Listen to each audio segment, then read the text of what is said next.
तो कुल मिलाकर के बच्चों बहुत सारी खुशखबरियां उन बच्चों के लिए हैं जो बिहार से बिलोंग करते हैं, उनके लिए तो है ही, जो बिहार से बाहर से भी हैं, स्पेशली यूपी से बच्चे, क्योंकि यूपी और बिहार का एक जैसा ही कल्चर माना गया है पहले से ही कि वहाँ पर भी बच्चे और यहाँ पर भी बच्चे, लगभग पुलिस की कोई गवर्नमेंट जॉब हो, कोई करप्शन की बात हो, लगभग दोनों जगह बराबर सही रहता है, क्योंकि वहाँ के बच्चे भी यही शिकायत करते रहते हैं, यहाँ के बच्चे भी सेम शिकायतें हमेशा करते रहे हैं। तो यहाँ पर मौका है, जैसे यूपी मौका देती है अदर स्टेट को, यूपी पुलिस में भर्तियाँ आती हैं तो अदर स्टेट जनरल में काउंट होता है, तो यहाँ बिहार पुलिस ने भी सेम ही किया है कि अदर स्टेट के जो भी बच्चे आएंगे वो बिहार पुलिस में जनरल में काउंट होंगे। यानी आप यदि यूपी में एससी में हैं, एसटी में हैं या ओबीसी में या ईडब्ल्यूएस में हैं, आप बिहार पुलिस का जब फॉर्म भरेंगे तो आप जनरल कैटेगरी ही अपनी चुनेंगे। ये जरूर कर लेना मेरे बच्चों। अगर आप किसी अदर स्टेट से हैं बिहार के अलावा तो आपको अपनी कैटेगरी जनरल ही चुननी होगी, अनरिजर्व्ड अनारक्षित ही चुननी होगी। अगर ऐसा नहीं करते हैं तो इस केस में आपका फॉर्म रिजेक्ट कर दिया जाएगा। तो कुल मिलाकर के बहुत अच्छी जानकारी आप लोगों के लिए मैं लेके आया हूं अदर स्टेट वाले बच्चों के लिए। तो खुशखबरी है, क्योंकि यूपी पुलिस की वैकेंसी का वेट कर रहे हैं। अभी आप देखिए यूपी के अंदर रेडियो ऑपरेटर तक की भर्ती में लगातार टेंडर बढ़े जा रहा है। तो आप कैसे उम्मीद कर लें, जिस भर्ती का अभी कोई नोटिफिकेशन नहीं, कोई टेंडर नहीं, फिर टेंडर निकलेगा वो कब तक बढ़ेगा यही नहीं पता। तो अगर आपको कोई प्रॉब्लम नहीं है कि बिहार पुलिस की नौकरी हो या यूपी पुलिस की हो, मुझे कोई दिक्कत नहीं, मुझे एक रोजगार चाहिए, तो आप मेहनत कर सकते हैं, आपके सामने रोजगार खड़ा हुआ है। चलिए बच्चों, तो क्योंकि बिहार में भी अब से पहले 8, 10, 12 हजार नौकरियां निकलती से रही हैं एक साथ, 21,000 पहली बार हो रहा है ऐसा। ठीक है, 20 जून से फॉर्म आ रहे हैं।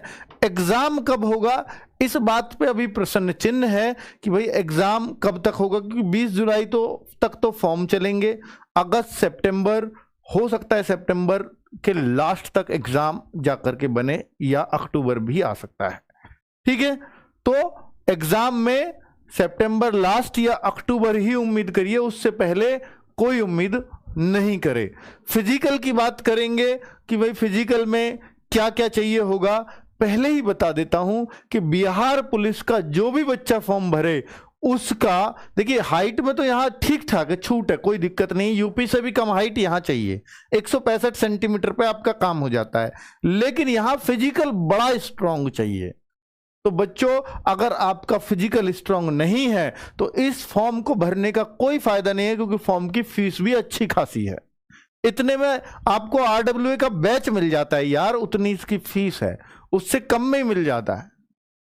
ठीक है, अब वो फीस भी मैं आपको दिखाऊंगा। फिजिकल के बारे में बताऊंगा, जिसको मैं बोल रहा हूं कि बहुत ही मुश्किल फिजिकल है, बहुत स्ट्रांग अगर आप फिजिकल में हैं तो ही आप इसको निकाल पाओगे। सबसे बड़ी बात है कि एग्जाम में तो कट ऑफ क्लियर करना ही है बच्चों। 21,391 का 5 गुना बच्चे पास करेंगे तो लगभग जो बनेगा 1,06,000 बच्चे के आसपास, इतना प्लस बच्चा पास करेंगे ये। अब बैठेंगे इसमें, हो सकता है 15 लाख बच्चे फॉर्म भरें। अब 15 लाख में से 1,06,000 बच्चों में आना है। अब हो सकता है ये कट ऑफ 100 में से आपकी 50 चली जाए, 55 चली जाए, 60 चली जाए, इससे ज्यादा जाती भी नहीं होगी, क्योंकि 15 लाख में से 1 लाख में आना आसान है किसी के लिए भी। लेकिन सबसे अच्छी बात यह है कि आप जब इसको एक बार क्लियर कर लेंगे और आप रिटर्न में थोड़े बहुत कमजोर भी हुए, अब एक बच्चा मान लीजिए 55 लेके आया है, एक बच्चा 90 लेकर के आया है। अब यूपी में तो वो बहुत अंतर है, क्योंकि वो 90 वाला ही सेलेक्ट होगा, लेकिन यहां पर क्या है कि 55 और 90 वाला बराबर है, अगर 55 पे कट ऑफ गई है तो। यहां 55 वाले का भी कोई दिक्कत नहीं है, 90 वाले को भी कोई दिक्कत नहीं, क्योंकि आगे आप फिजिकल के लिए क्वालिफाई कर गए हैं। अब रिटर्न के मार्क्स का कोई फायदा नहीं है। अच्छा, ऐसा है? जी हां, ऐसा ही है। अब आपको सिर्फ और सिर्फ फिजिकल में जो बच्चा ज्यादा मार्क्स गेन करेगा उसी का सिलेक्शन होगा। तो फिजिकल में क्या क्या है, ऐसा 3 चीजें हैं जो पूरा 100 नंबर की इसको बना देती हैं। ठीक है, तो वो क्या क्या 3 चीजें हैं उसके बारे में भी बात करेंगे बच्चों।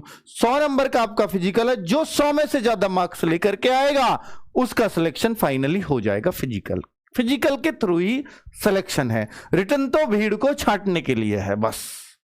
ठीक है, रिटन तो 1,06,000 बच्चों को फिजिकल में पहुंचाने के लिए है बस, उसके बाद रिटन का रोल खत्म है। ठीक है बच्चों, तो अब अगर आप बिहार पुलिस में इंटरेस्ट रखते हो तो आपका फिजिकल स्ट्रांग होना बहुत जरूरी है, और फिजिकल की स्ट्रांगनेस ही इसके कंपटीशन को काफी हद तक कम करती है। फिजिकल की स्ट्रांगनेस ही, मेरी बात फिर से सुनो, फिजिकल स्ट्रांग जहां भी होगा वहीं पर भी रिटन हल्के में काम चल जाता है। ठीक है, ये सब बातें आपको मालूम है। अब मैं आपको बात कर लेता हूं कि अन्य राज्यों के, देखिए जो मैंने बात बोली है कि अन्य राज्यों के जो बच्चे हैं बिहार से अलग, उन अभ्यर्थियों के लिए जो गणना है वो अनारक्षित यानी सामान्य वर्ग, सामान्य कोटि के अभ्यर्थियों के रूप में ही की जाएगी। अब देखिए कोई बच्चा यूपी में जनरल कैटेगरी में है पहले से ही, तो भाई उसको तो कोई फर्क नहीं पड़ा है, बिहार की वैकेंसी है वो तो यूपी की समझे इनको। जो ऑलरेडी अपने स्टेट में जनरल में था वो बिहार में भी जनरल में ही है, तो भाई उसके लिए दिक्कत नहीं। हाँ, ओबीसी से थे आप अपने स्टेट में, या एससी से थे या एसटी से थे तो दिक्कत है, क्योंकि यहां आप जनरल में होगे, थोड़ी ज्यादा मेहनत करनी पड़ेगी बस। ठीक है, तो पर यही अच्छा है, क्योंकि ऐसा अगर कोई सोचे कि 10% अदर स्टेट के लिए कोटा है तो उसमें आपको सिर्फ अदर स्टेट में ही फाइट कर पाओगे। अब हो सकता है अदर स्टेट की कट ऑफ ज्यादा जाए बिहार स्टेट से, सब कैटेगरियों से, तो वो बेकार था। यह सिस्टम अदर स्टेट वालों के लिए अच्छा है। अब आगे बात कर लेते हैं कि निर्धारित आयु और कब कितने की होगी वो तो मैं बताऊंगा ही। साथ में यह भी लिखा है कि आवेदन पत्र को वे अभ्यर्थी जो अदर स्टेट के हैं वो अपने आप को सामान्य कैटेगरी का अभ्यर्थी घोषित करते हुए आवेदन समर्पित करें। यानी आवेदन में जो भरो वो आप सामान्य कैटेगरी ही भरना, अगर आप बिहार से अलग किसी भी स्टेट से हैं। अगर आप बिहार से हैं तो अपनी कैटेगरी भरना, अन्यथा इस स्थिति में आपका आवेदन पत्र स्वतः ही निरस्त हो जाएगा। ऑटो सिस्टम पे है बेटा, सिस्टम में आपने भरा, आपने फीस भी दी 650-700 जो इनकी फीस है, वो फॉर्म भी फिल करा उतने पैसे में, लेकिन आपने एक गलती कर दी। आप यूपी से थे, आपने अपना एड्रेस यूपी से दिया, लेकिन आपने कैटेगरी जो सेलेक्ट कर ली वो सोच लो आप यूपी में ओबीसी सेलेक्ट कर ली। मान लीजिए आप यादव हैं, आपने ओबीसी सेलेक्ट कर ली, तो आप समझ जाइए कि आपके फॉर्म के पैसे भी गए और फॉर्म भी गया। अब आप एग्जाम नहीं दे पाओगे। यानी आप यूपी में किसी भी कैटेगरी से थे, आपको यहां सिर्फ जनरल ही भरना है, और यूपी वाले नहीं, किसी भी स्टेट वाले बिहार से अलग जनरल ही फिल करेंगे। तो ये बहुत गौर करने वाली बात है, वरना फॉर्म रिजेक्ट ही होगा। केंद्रीय चयन पार्षद सिपाही भर्ती, इसको ये जो है इसको पार्षद जो है ये इसको एग्जाम को कराती है, केंद्रीय चयन परिषद। ठीक है, केंद्रीय वैसे सेंट्रल गवर्नमेंट को बोलते हैं, बट इसने पता नहीं किस हिसाब से लिख दिया है, कोई बात नहीं। अब ये जो है आपका जो आवेदन शुरू हो रहे हैं वो 20/6/2023 से हो रहे हैं। आवेदन की जो अंतिम तिथि है वो 20/7/2023 है। ठीक है, क्लियर है।